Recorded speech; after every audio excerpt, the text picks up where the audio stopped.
Valitse uusi piste.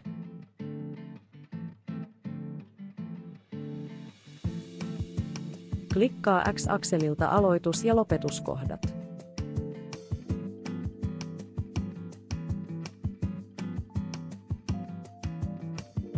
Klikkaa pistettä hiiren oikealla ja poista valinta Näytä nimi.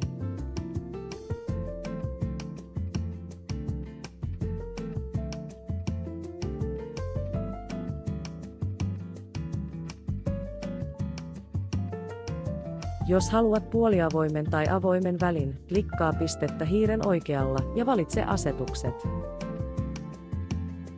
Mene kohtaan objektin tyyli ja vaihda pallo avonaiseksi kohdasta pisteen tyyli.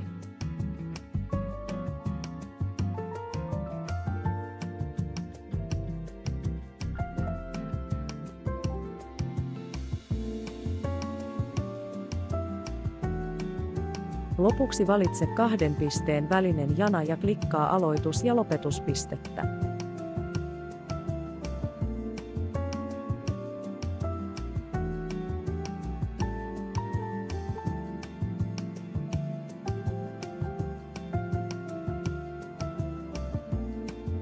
Poista janan nimi hiiren oikealla ja painamalla Näytä nimi.